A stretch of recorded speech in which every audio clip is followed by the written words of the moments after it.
Hi dears. അപ്പോൾ നമ്മുടെ കഴിഞ്ഞൊരു വീഡിയോയിൽ 2025 നമ്മുടെ ഹിസ്റ്ററി പരീക്ഷയുടെ ചോദ്യപേപ്പറാണ് നമ്മൾ വിശകലനം ചെയ്തുകൊണ്ടിരുന്നത്. ലോങ് വീഡിയോ ആയതുകൊണ്ട് നമുക്കതിൽ അപ്ലോഡ് ചെയ്യാൻ പറ്റാത്തതുകൊണ്ടാണ് കേട്ടോ ഈ ഒരു പാർട്ട് 2ൽ നമ്മൾ ക്വസ്റ്റ്യൻസ് ഡിസ്കസ് ചെയ്യുന്നത്. ബാക്കി കഴിഞ്ഞ വീഡിയോയിൽ നമ്മൾ 1 മുതൽ 18 വരെയുള്ള ക്വസ്റ്റ്യൻസാണ് ഡിസ്കസ് ചെയ്തത്. ഇനി നമ്മൾ ബാക്കിയുള്ള ക്വസ്റ്റ്യൻസ് നമുക്ക് നോക്കാം.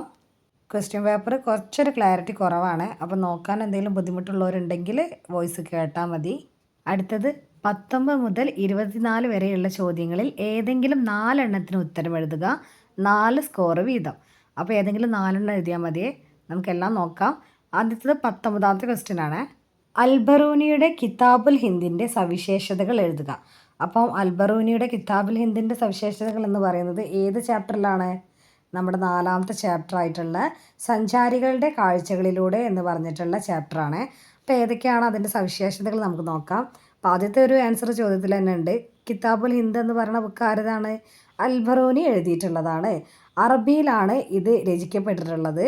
80 അധ്യായങ്ങളിലായിട്ട് പരന്ന് കിടക്കുന്ന ഒരു ബുക്കാണ് കേട്ടോ. 80 അധ്യായങ്ങളുണ്ട്.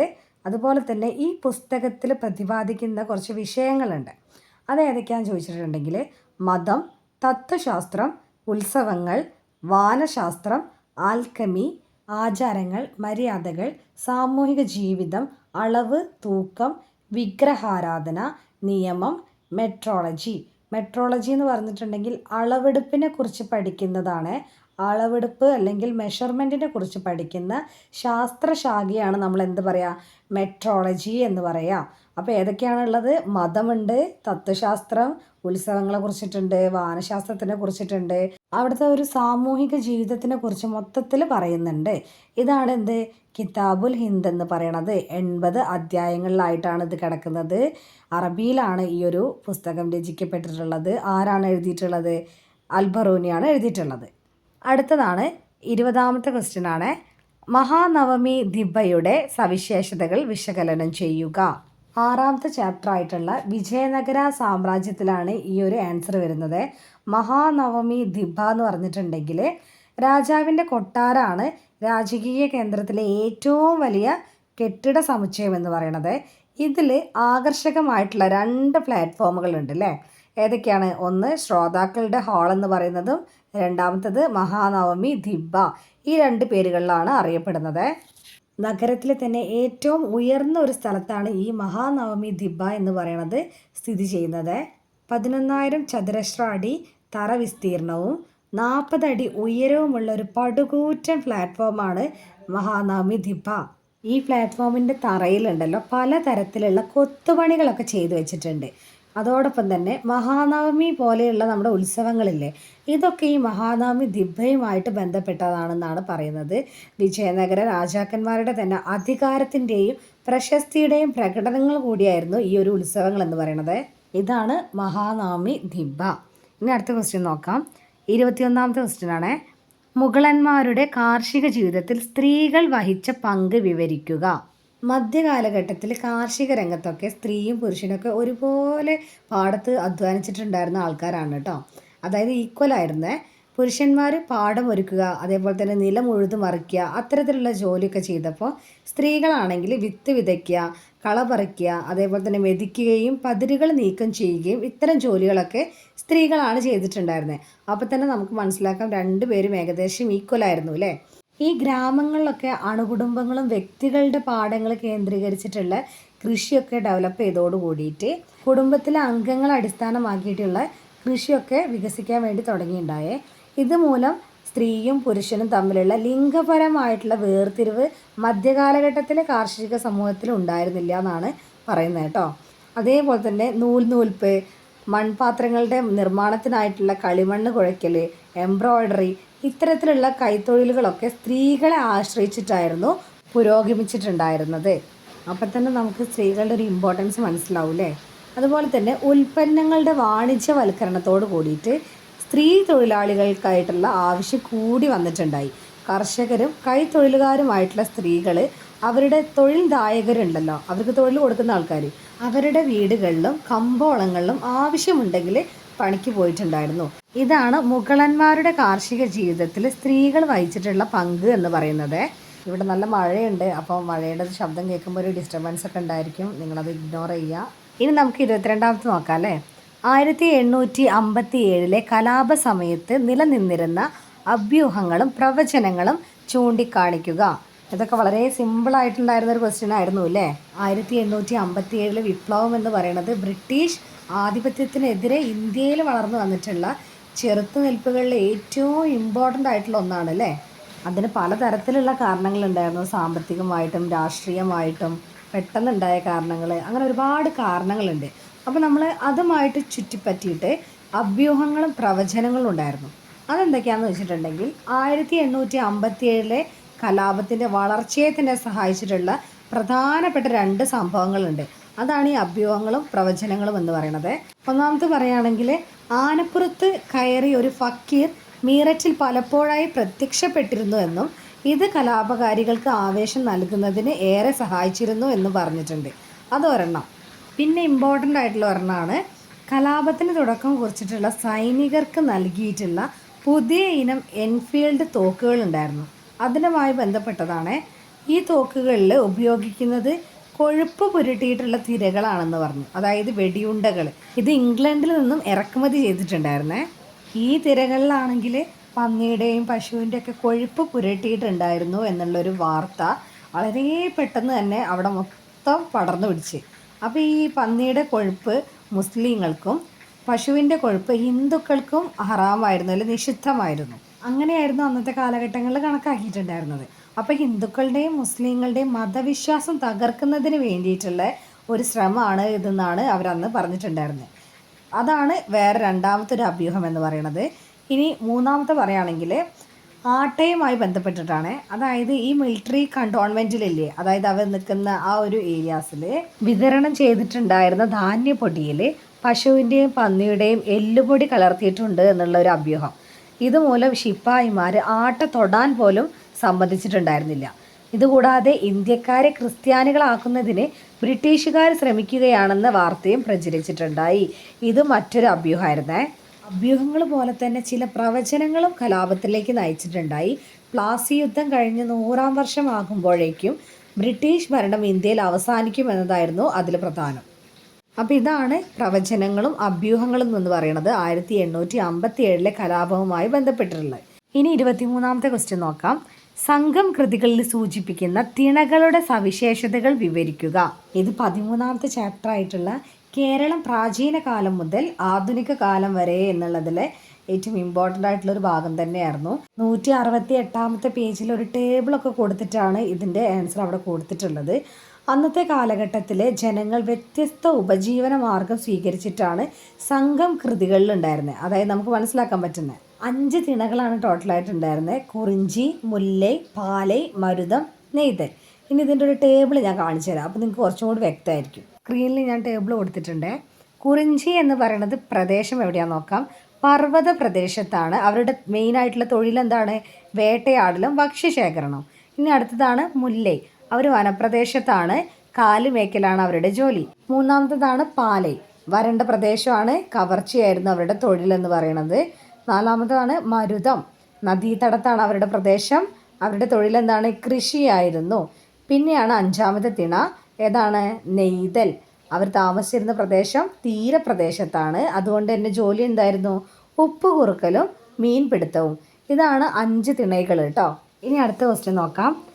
വിജയനഗര കാലത്തെ നായകന്മാരെയും അമരനായകന്മാരെയും കുറിച്ച് ഒരു ലഘു കുറിപ്പെഴുതുക.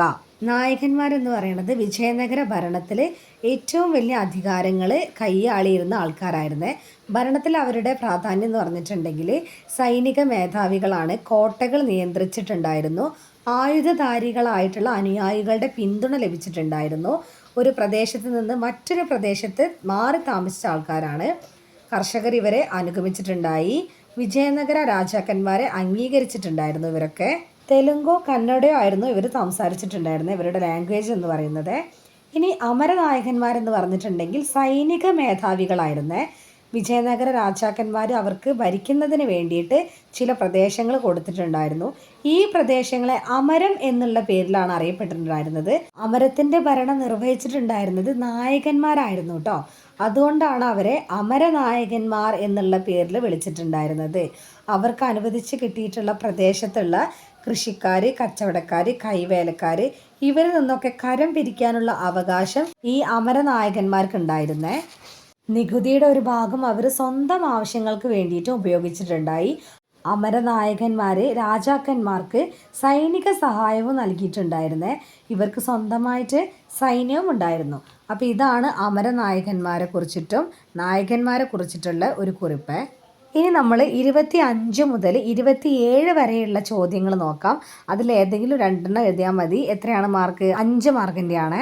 അപ്പോൾ 25ാമത്തെ ക്വസ്റ്റ്യൻ, ഒരു പ്രധാന മഹാജനപദമായി മഗധ വളർന്നു വരാനുണ്ടായ കാരണങ്ങൾ വിശകലനം ചെയ്യുക.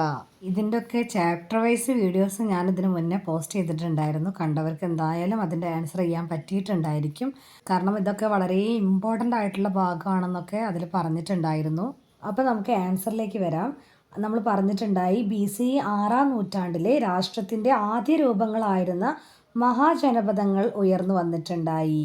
16 മഹാജനപദങ്ങളുണ്ട്. അതിൽ ഏറ്റവും ഇമ്പോർട്ടൻ്റ് ആയിട്ടുള്ളതാണ് ഏത്? മഗധ എന്ന് പറയുന്നത്. വളരെ ശക്തമായിട്ടുള്ളതാണ് മഗധ. ഇന്നത്തെ ബീഹാർ ഉൾപ്പെടുന്ന പ്രദേശത്താണ് മഗധ ഉള്ളത്. ഇതിൻ്റെ ഉയർച്ചയ്ക്ക് കാരണമായിട്ടുള്ള ചില ഘടകങ്ങൾ: ഒന്ന്, ഫലഭൂയിഷ്ഠമായ മണ്ണ് കാർഷിക പുരോഗതിയെ സഹായിച്ചിട്ടുണ്ട്. ഇരുമ്പ് അയിരുകളുടെ ലഭ്യത ഇരുമ്പ് ആയുധങ്ങളും ഇരുമ്പ് ഉപകരണങ്ങളും യഥേഷ്ടം ലഭ്യമാക്കിയിട്ടുണ്ട്. ആനകളുടെ ലഭ്യത യുദ്ധങ്ങളിൽ മേധാവിത്വം നൽകി. കൂടാതെ ഗംഗയും അതിൻ്റെ കൈവഴികളും, അതായത് ഗംഗ പോലത്തെയുള്ള നദികളുടെ കൈവഴികളായിട്ടുള്ള നദികളില്ലേ, ഇതെല്ലാം ഗതാഗത സൗകര്യങ്ങൾ ഉറപ്പുവരുത്തിയിട്ടുണ്ടായിരുന്നു. കൂടാതെ ഏറ്റവും ശക്തമായിട്ടുള്ള 2 ഭരണാധികാരികൾ ഉണ്ടായിരുന്നു. ആരാണ്? അജാതശത്രു, അതുപോലെ തന്നെ മഹാപത്മനന്ദൻ. ഇവരുടെ ഭരണമൊക്കെ മഗധയെ ശക്തമായിട്ടുള്ള മഹാജനപദങ്ങളിൽ ഒന്നാക്കി മാറ്റിയിട്ടുണ്ട്. ഇതുകൂടാതെ തന്നെ മഗധയുടെ ആദ്യ തലസ്ഥാനമായിട്ടുള്ള രാജഗൃഹവും രണ്ടാമത്തെ തലസ്ഥാനമായിട്ടുള്ള പാടലീപുത്രവും തന്ത്രപ്രധാനമായിട്ടുള്ള കേന്ദ്രങ്ങളായിരുന്നു. അപ്പോൾ ഇതൊക്കെ തന്നെയാണ് മഗധയുടെ ഉയർച്ചയ്ക്ക് കാരണമായിട്ടുള്ള ഏറ്റവും ഇമ്പോർട്ടൻ്റ് ആയിട്ടുള്ള റീസൺസ് എന്ന് പറയുന്നത്. 26ാമത്തെ ക്വസ്റ്റ്യൻ വരുന്നത് ശ്രീബുദ്ധൻ്റെ തത്വങ്ങൾ വിവരിക്കാൻ. ശ്രീബുദ്ധൻ്റെ തത്വങ്ങൾ വിവരിക്കാനാണ്. ഇതിൻ്റെ ആൻസർ ചെയ്യുന്ന സമയത്ത് നിങ്ങൾ എഴുതിയിട്ടുണ്ടായിരിക്കും എന്ന് ഞാൻ വിശ്വസിക്കുന്നു. എങ്ങനെയാണെന്ന് വെച്ചാൽ ആദ്യം നമ്മൾ ശ്രീബുദ്ധനെ കുറിച്ചിട്ട് ഒരു 2-3-4 പോയിന്റ് എഴുതിയിട്ടായിരിക്കണം നമ്മൾ ബുദ്ധമത തത്വങ്ങൾ എഴുതേണ്ടത്. ഇനി അതല്ല, നിങ്ങൾ ആദ്യം തത്വങ്ങളാണ് എഴുതിയിട്ടുണ്ട് എന്നുണ്ടെങ്കിൽ അത് കുഴപ്പമൊന്നുമില്ല കേട്ടോ. പക്ഷെ നമുക്ക് ഒന്നും കൂടി നമ്മൾ എക്സാമുകൾ എഴുതുന്ന സമയത്ത് ശ്രദ്ധിക്കുക. എന്ത് കാര്യത്തിനെ കുറിച്ചാണോ ചോദിച്ചിട്ടുള്ളത് അതിൻ്റെ ഒരു ചെറിയ ഇൻട്രൊഡക്ഷൻ എഴുതി വെക്കുന്നത് എപ്പോഴും നല്ലതായിരിക്കും കേട്ടോ. അപ്പോൾ ഇതിൻ്റെ ആൻസർ വരുന്നത് BC 6-ാം നൂറ്റാണ്ടിലെ ഏറ്റവും സ്വാധീനമുണ്ടായിരുന്ന ചിന്തകനാണ് ശ്രീബുദ്ധൻ. അദ്ദേഹത്തിൻ്റെ യഥാർത്ഥ പേരെന്താ? സിദ്ധാർത്ഥ എന്നായിരുന്നു കേട്ടോ. എവിടെയാണ് ജനിച്ചത്? കപിലവസ്തുവിനടുത്തുള്ള ലുംബിനി ഗ്രാമത്തിലാണ് ജനിച്ചിട്ടുള്ളത്. കൊട്ടാരത്തിലായിരുന്നു അദ്ദേഹം ഉണ്ടായിരുന്നത്. വളരെ ചെറുപ്പത്തിൽ തന്നെ സിദ്ധാർത്ഥന് ലൗകിക ജീവിതം ഉപേക്ഷിച്ചിട്ട് കൊട്ടാരത്തിൽ നിന്ന് ഇറങ്ങുകയാണ്. ബുദ്ധൻ്റെ ജീവിതത്തിലെ ഈ ഒരു സംഭവത്തിന് നമ്മൾ എന്താ വിളിച്ചിട്ടുണ്ടായിരുന്നത്? മഹാപരിത്യാഗം എന്നുള്ള പേരിലാണ് വിളിച്ചിട്ടുണ്ടായിരുന്നത്. പിന്നീടാണ് അദ്ദേഹം എന്ത് ചെയ്യുന്നത്? ബോധിമര ചുവട്ടിൽ വെച്ചിട്ട് ബോധോദയം ഉണ്ടാവുന്നത്. അതിൻ്റെ ശേഷമാണ് ബുദ്ധൻ എന്നുള്ള പേരിലൊക്കെ അറിയപ്പെടാൻ വേണ്ടി തുടങ്ങിയിട്ടുണ്ടായിരുന്നത്. അപ്പം ഇതിൽ തന്നെ നമുക്ക് ഒരു 1 വേർഡ് ക്വസ്റ്റ്യൻ ചോദിച്ചിട്ടുണ്ടായിരുന്നു അല്ലേ? അദ്ദേഹത്തിൻ്റെ ആദ്യ പ്രഭാഷണം നടത്തിയത് എവിടെയാണെന്നുള്ളത് സാരനാഥിലാണെന്ന് പറഞ്ഞിട്ട് നമ്മൾ നേരത്തെ ഡിസ്കസ് ചെയ്തിട്ടുണ്ടായിരുന്നു. ഇനി ബുദ്ധമത തത്വങ്ങളെ കുറിച്ചിട്ട് പറയാം. ലോകത്തിലെ 4 സത്യങ്ങൾ ബുദ്ധൻ മുന്നോട്ട് വെച്ചിട്ടുണ്ടായി. ഇതാണ് ആര്യ സത്യങ്ങൾ എന്നുള്ള പേരിൽ അറിയപ്പെടുന്നത്. അത് ഏതൊക്കെയാണെന്ന് ചോദിച്ചാൽ, ലോകം ദുഃഖമയമാണ്. ദുഃഖത്തിനുള്ള കാരണം ആഗ്രഹങ്ങളാണ്. ആഗ്രഹങ്ങൾ ഇല്ലാതാക്കിയാൽ ദുഃഖത്തെ മറികടക്കാം. ആഗ്രഹങ്ങൾ ഇല്ലാതാക്കാൻ അഷ്ടാംഗ മാർഗങ്ങൾ അനുഷ്ഠിക്കണം.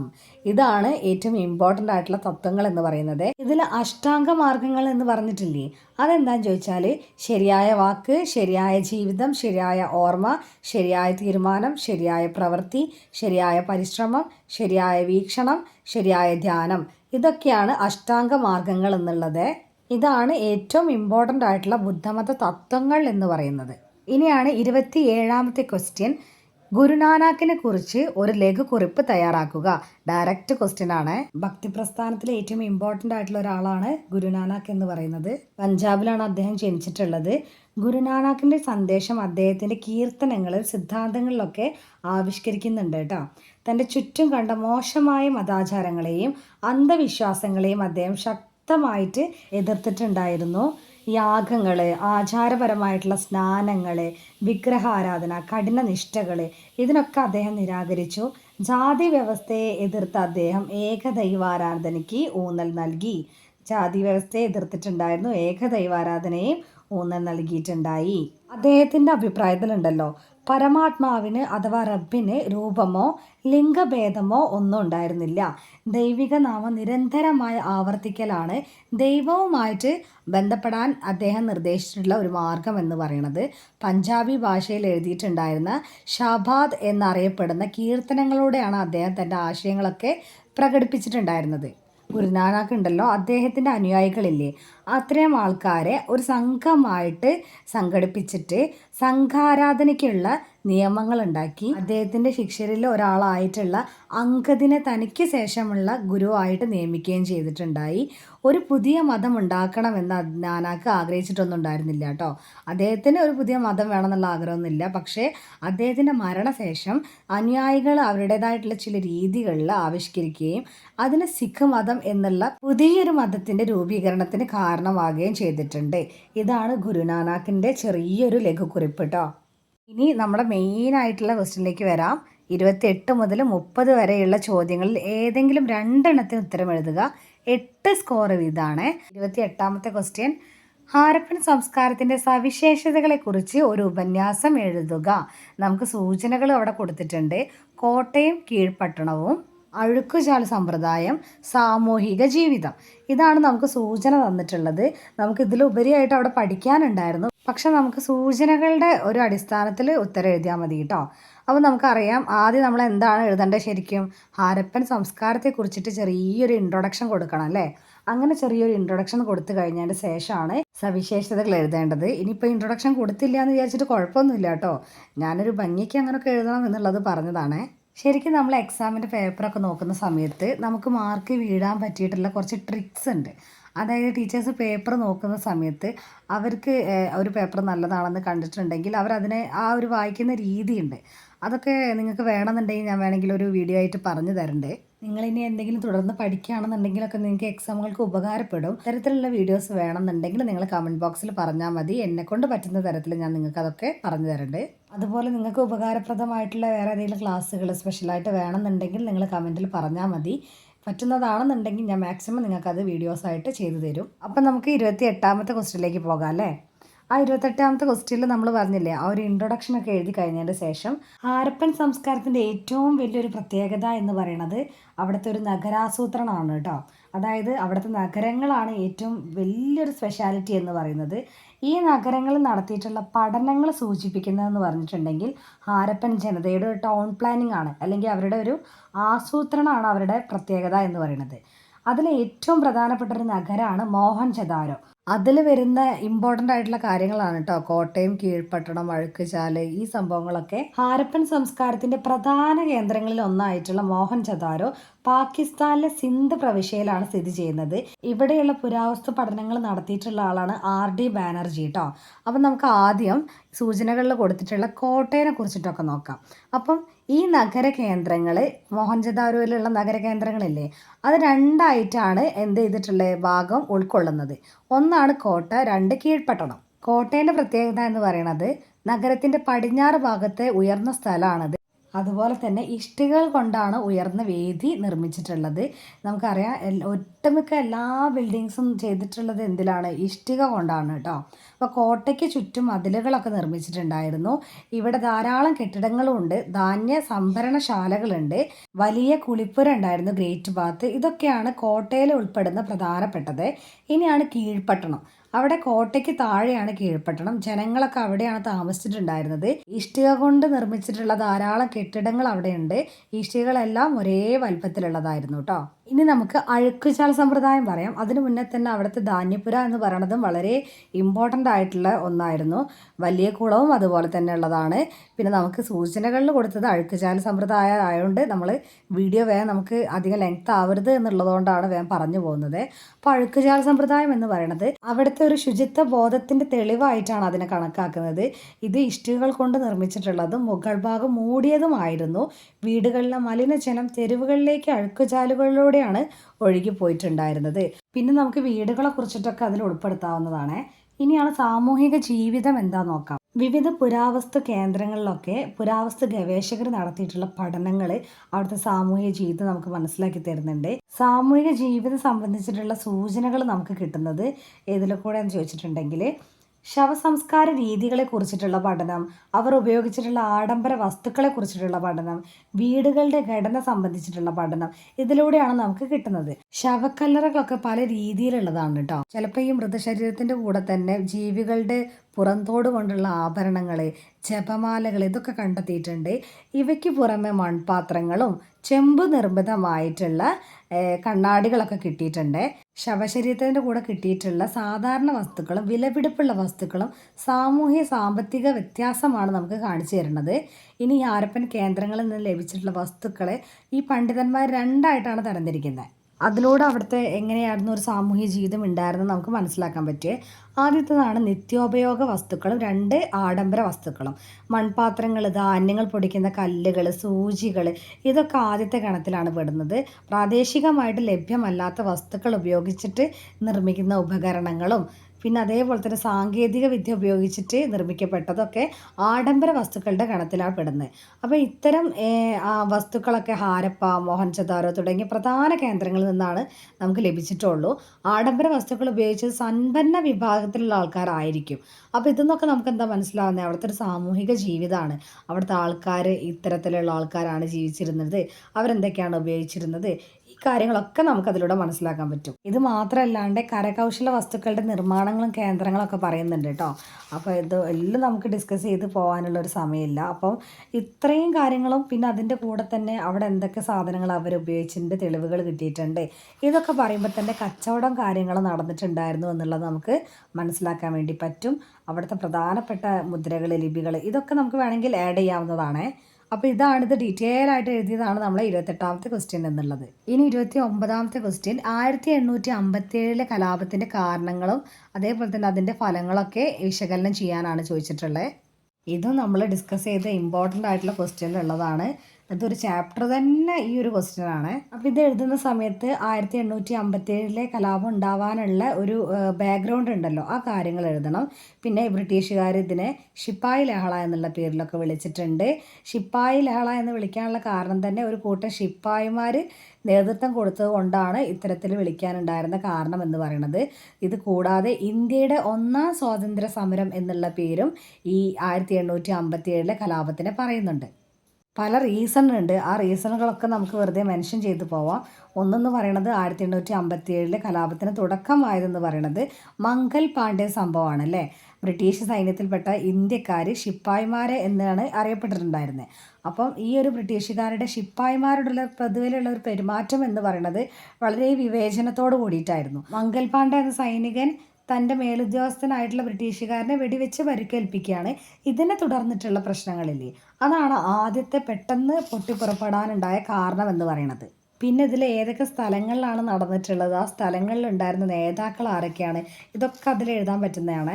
ഇനി ഇതിൻ്റെ പ്രധാനപ്പെട്ട കാരണങ്ങൾ എന്ന് പറയുന്നത് സാമ്പത്തിക കാരണങ്ങളുണ്ട്, ഭരണപരവും രാഷ്ട്രീയപരമായിട്ടുള്ള കാരണങ്ങളുണ്ട്, ദത്തവകാശ നിരോധന നയങ്ങളുണ്ടായിരുന്നു, സാമൂഹികവും മതപരവുമായിട്ടുള്ള ഘടകങ്ങളുണ്ടായി, അതുപോലെ അവധ് പിടിച്ചെടുത്തതും, അങ്ങനെ ഒരുപാട് കാരണങ്ങളുണ്ടായിരുന്നേ. ഇതിൻ്റെ ഡീറ്റെയിൽഡ് ആയിട്ടുള്ള ഒരു വീഡിയോ നമ്മൾ പോസ്റ്റ് ചെയ്തിട്ടുണ്ട്. ഇനി അഥവാ നിങ്ങൾക്ക് ഇതിനെപ്പറ്റി കൂടുതലായിട്ട് പറഞ്ഞു തരണം എന്നുണ്ടെങ്കിൽ നിങ്ങൾ കമൻറ്റിൽ പറഞ്ഞാൽ മതി. സെപ്പറേറ്റ് ആയിട്ട് വേണമെങ്കിൽ ഒരു വീഡിയോ തന്നെ ഇതിൽ പോസ്റ്റ് ചെയ്യാം.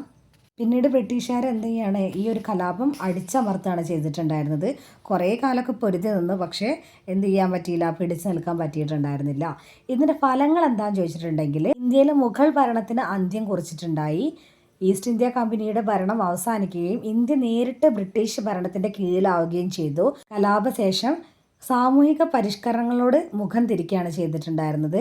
ഹിന്ദുക്കളെയും മുസ്ലിങ്ങളെയും ഭിന്നിപ്പിക്കുന്നതിനുള്ള ശ്രമങ്ങൾ ആരംഭിച്ചു. ഇന്ത്യൻ ദേശീയതയുടെയും ദേശീയ പ്രസ്ഥാനത്തിൻ്റെയും വളർച്ചയ്ക്ക് സഹായകവുമായി. ഇതാണ് ഏറ്റവും ഇമ്പോർട്ടൻ്റ് ആയിട്ടുള്ള ഫലങ്ങൾ എന്ന് പറയുന്നത്. അപ്പോൾ ഈ 8 മാർക്കിൻ്റെ ക്വസ്റ്റ്യനിൽ ഇത് എന്താണെന്ന് എഴുതണം, ഇത് എവിടേക്കാണ് നടന്നിട്ടുള്ളത് എന്നുള്ളത് മെൻഷൻ ചെയ്യണം. അതുപോലെ തന്നെ ഇത്തരത്തിലുള്ള കുറേ കാരണങ്ങൾ നമ്മൾ പറയുന്നുണ്ട്, അത് പറയാം. അതിന് വേണമെങ്കിൽ നിങ്ങൾക്ക് അഭ്യൂഹങ്ങളും പ്രവചനങ്ങളൊക്കെ ഇതിലും ആഡ് ചെയ്യാം, വേണമെങ്കിൽ മാത്രം കേട്ടോ. പിന്നെ ഫലങ്ങൾ എന്തൊക്കെയാണെന്നുള്ള ഡീറ്റെയിൽ ആയിട്ട് നമ്മൾ എഴുതുക. ഇതാണ് ഈ ഒരു ക്വസ്റ്റ്യൻ്റെ ഒരു ആൻസർ എന്ന് പറയുന്നത്. ഇനി ഏറ്റവും ലാസ്റ്റിലെ ക്വസ്റ്റ്യൻ ആണ്, ഇന്ത്യയുടെ ദേശീയ പ്രസ്ഥാനത്തിൽ മഹാത്മാഗാന്ധി വഹിച്ച പങ്കിനെക്കുറിച്ച് ഒരു ഉപന്യാസം തയ്യാറാക്കുക. സൂചനകൾ കൊടുത്തിട്ടുണ്ട്. നിസ്സഹകരണ പ്രസ്ഥാനം, ഉപ്പ് സത്യാഗ്രഹം, ക്വിറ്റ് ഇന്ത്യ പ്രസ്ഥാനം. ഇത് മൂന്നും വെച്ചിട്ട് വേണം ഈ ഒരു ആൻസർ എഴുതാൻ വേണ്ടിയിട്ട്. ഇതിൽ ഗാന്ധിജീനെ കുറിച്ച് ചെറിയൊരു ഇൻട്രൊഡക്ഷൻ കൊടുത്തതിൻ്റെ ശേഷം നമുക്ക് ഈ മൂന്നെണ്ണത്തിലേക്ക് പോകാവുന്നതാണ്. നിസ്സഹകരണ പ്രസ്ഥാനം നോക്കാം. 1920 ഡിസംബറിൽ നാഗ്പൂരിൽ വെച്ച് കൂടിയിട്ടുള്ള കോൺഗ്രസിൻ്റെ വാർഷിക സമ്മേളനത്തിൽ ഗാന്ധിജി ബ്രിട്ടീഷ് ഗവൺമെൻറ്റിനെതിരെ നിസ്സഹകരണ പ്രസ്ഥാനം ആരംഭിക്കുന്നതായിട്ട് പ്രഖ്യാപിക്കുകയുണ്ടായി. ഇതിൻ്റെ മെയിനായിട്ടുള്ള ലക്ഷ്യങ്ങൾ എന്ന് പറയുന്നത് പഞ്ചാബ് പ്രശ്നത്തിന് പരിഹാരം കാണുക, സ്വരാജ് സ്വദേശി പ്രസ്ഥാനങ്ങളെ പ്രോത്സാഹിപ്പിക്കുക, ബ്രിട്ടീഷ് നിർമ്മിത വസ്തുക്കൾ ബഹിഷ്കരിക്കുക, ദേശീയ വിദ്യാഭ്യാസ സ്ഥാപനങ്ങൾ ആരംഭിക്കുക, നികുതി നൽകാതിരിക്കുക. വിദ്യാർത്ഥികൾ, തൊഴിലാളികൾ, അഭിഭാഷകർ ഇവരൊക്കെ സമൂഹത്തിൻ്റെ ഓരോ ഭാഗത്തിലുള്ള ആൾക്കാരും ഗാന്ധിജിയുടെ ഈ ആഹ്വാനത്തിനെ തുടർന്നിട്ട് സ്വദേശി ബഹിഷ്കരണ പ്രസ്ഥാനവുമായിട്ട് മുന്നോട്ട് പോയിട്ടുള്ള ആൾക്കാരാണ്. വിദ്യാർത്ഥികൾ സ്കൂളുകളും കോളേജുകളും ബഹിഷ്കരിച്ചു. അധ്യാപകരോ കോടതി നടപടികളൊക്കെ ബഹിഷ്കരിച്ചു. നിരവധി സ്ത്രീകളൊക്കെ സമരത്തിലേക്ക് കടന്നു വന്നിട്ടുണ്ടായിരുന്നേ. വിദേശ വസ്ത്രങ്ങൾ ബഹിഷ്കരിക്കുകയും സ്വദേശി ഉൽപ്പന്നങ്ങൾ പ്രോത്സാഹിപ്പിക്കുകയും ചെയ്തിട്ടുണ്ടായി. എന്നാൽ ഉത്തർപ്രദേശിലെ ഗോരഖ്പൂർ ജില്ലയിലെ ചൗരി ചൗര ഗ്രാമത്തിൽ വളരെ അക്രമാസക്തമായിട്ടുള്ള പ്രശ്നങ്ങൾ നടന്നു കേട്ടോ. പോലീസ് സ്റ്റേഷന് തീ വെക്കുകയും 21 ഉദ്യോഗസ്ഥർ തൽക്ഷണം വെന്തു മരിക്കുകയും ചെയ്തിട്ടുണ്ടായിരുന്നു. 1922 ഈ സംഭവത്തെ തുടർന്നിട്ടാണ് പിന്നീട് ഗാന്ധിജി എന്ത് ചെയ്യുന്നത്, നിസ്സഹകരണ പ്രസ്ഥാനം പിൻവലിക്കേണ്ടായിരുന്നത്. അതാണ് നിസ്സഹകരണ പ്രസ്ഥാനം എന്ന് പറയുന്നത്. അടുത്തതാണ് ഉപ്പ് സത്യാഗ്രഹം. 1930 മാർച്ച് 12 1930 സിവിൽ നിയമലംഘന പ്രസ്ഥാനവും അതിൻ്റെ ഭാഗമായിട്ട് ആരംഭിച്ചിട്ടുള്ള ഉപ്പ് സത്യാഗ്രഹവും ഗാന്ധിജി ആരംഭിച്ചിട്ടുള്ള രണ്ടാമത്തെ പ്രധാന സമര പരിപാടിയാണ്. ഉപ്പ് നിർമ്മിക്കാനും വിൽക്കാനുമുള്ള അധികാരം ഗവൺമെൻറ്റിൽ മാത്രമായിരുന്നു ഉണ്ടായിരുന്നത്. അപ്പോൾ ഉപ്പ് നിയമം ലംഘിക്കുന്നതിനായിട്ട് 1930 മാർച്ച് 12 ഗാന്ധിജി അദ്ദേഹത്തിൻ്റെ സുപ്രധാനമായിട്ടുള്ള ദണ്ഡി യാത്ര ആരംഭിക്കുകയാണ് ചെയ്യുന്നത്. 1930 ഏപ്രിൽ 6 സബർമതിയിൽ നിന്ന് ആരംഭിച്ചിട്ടുള്ള ഈ യാത്ര, അതായത് ദണ്ഡി കടപ്പുറത്താണ് എത്തിച്ചേരുന്നത്. ഗാന്ധിജിയും അനുയായികളും അവിടെ വെച്ചിട്ട് ഉപ്പ് നിയമം ലംഘിച്ചിട്ട് ഉപ്പ് ഉണ്ടാക്കുകയാണ്. ഇത് ചരിത്രത്തിലെ ഏറ്റവും വലിയ സിവിൽ നിയമലംഘന നടപടിയായിട്ടാണ് ഇതിനെ കണക്കാക്കുന്നത്. ഇനിയാണ് ക്വിറ്റ് ഇന്ത്യ പ്രസ്ഥാനം.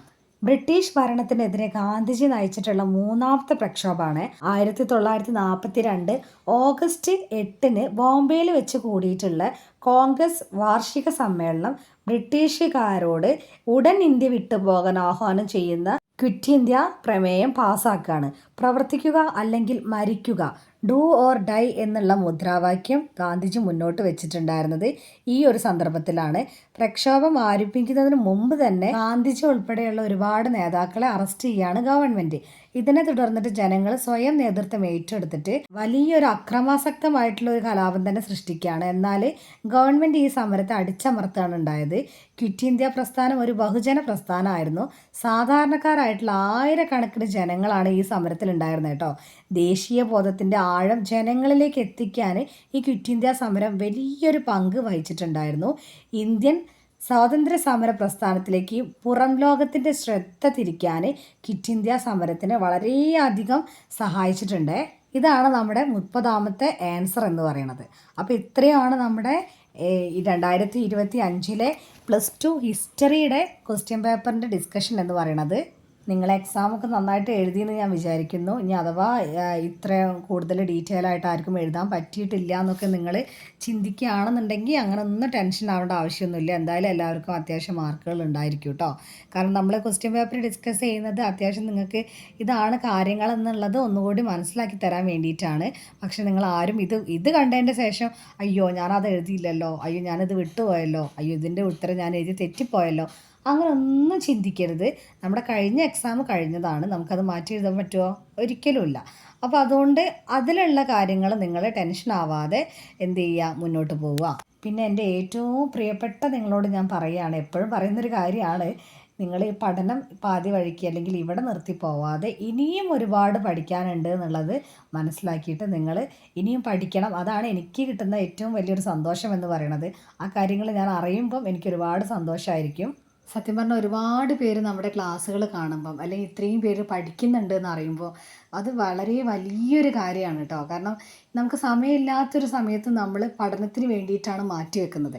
അത് എന്ത് തന്നെ കാര്യമായിക്കോട്ടെ, നിങ്ങൾക്ക് ഇനി ഫർദർ നിങ്ങൾക്ക് എന്തെങ്കിലും ജോലിക്ക് വേണ്ടിയിട്ടുള്ളതാണ്, അല്ല ചിലർ ഇങ്ങനെയും പഠിക്കും, അതായത് അറിവ് കിട്ടാൻ വേണ്ടിയിട്ട് പഠിക്കുന്നവരുണ്ട്, നമുക്ക് ക്വാളിഫിക്കേഷൻ ഒന്നുകൂടി മെച്ചപ്പെടുത്താമെന്ന് പറഞ്ഞിട്ട് പഠിക്കുന്നവരുണ്ട്. അത് എന്ത് തന്നെ കാര്യത്തിലായെങ്കിലും വളരെ വലിയൊരു കാര്യമാണ് കേട്ടോ. എനിക്ക് അതിലൊക്കെ വളരെ സന്തോഷമുള്ളതാണ്. ചിലപ്പോൾ നിങ്ങൾ അറിയുന്ന ആൾക്കാർ തന്നെ നിങ്ങളോട് ചോദിച്ചിട്ടുണ്ടായിരിക്കും, അയ്യേ ഇത്ര വയസ്സായിട്ട് നിങ്ങൾ പഠിക്കാൻ പോകുക, എപ്പോഴാണോ പഠിക്കാൻ പോണേ, വേറെ പണിയൊന്നുമില്ല എന്നൊക്കെ ചോദിക്കുന്ന ആൾക്കാരുണ്ടായിരിക്കും. പക്ഷെ ഞാൻ പറയുകയാണ്, ഇങ്ങനെ ആരെങ്കിലും ചോദിച്ചിട്ടുണ്ടെങ്കിൽ അവർക്ക് പറ്റാത്ത കാര്യമാണ് നിങ്ങൾ ചെയ്യുന്നത് എന്നുള്ളത് നിങ്ങൾ മനസ്സിലാക്കണം. അവിടെയാണ് നിങ്ങളുടെ ഏറ്റവും വലിയ ഒരു അഭിമാനകരമായിട്ടുള്ളൊരു കാര്യം എന്ന് ഞാൻ മനസ്സിലാക്കുന്നത്. കാരണം നമ്മൾ ഓരോ ഏജ് കൂടുന്തോറും നമുക്ക് ഓർത്ത് വെക്കാനുള്ള കപ്പാസിറ്റി നമുക്ക് കുറയുകയാണ്. പക്ഷെ ആ ഒരു സമയത്ത് പഠിക്കുക എന്ന് പറയുന്ന മനസ്സുണ്ടല്ലോ, അത് വലുതാണ്. അതുകൊണ്ട് നിങ്ങൾ ഒരിക്കലും ഇതിനെ നഷ്ടപ്പെടുത്താണ്ടിരിക്കുക. ഇനിയും ഒരുപാട് ഉയരങ്ങളിലേക്ക് നിങ്ങൾക്ക് എല്ലാവർക്കും എത്താൻ പറ്റട്ടെ. അതുപോലെ അത് അറിയാൻ എനിക്കും കഴിയട്ടെ എന്ന് ഞാൻ ആഗ്രഹിക്കുകയാണ്. അപ്പോൾ ഇനി വരുന്ന വീഡിയോസിലൊക്കെ നിങ്ങൾക്ക് ഉപകാരപ്രദമായിട്ടുള്ള വീഡിയോസ് ഞാൻ ഇടാൻ വേണ്ടിയിട്ട് ശ്രമിക്കുന്നതാണ്. അപ്പോൾ എല്ലാവർക്കും താങ്ക്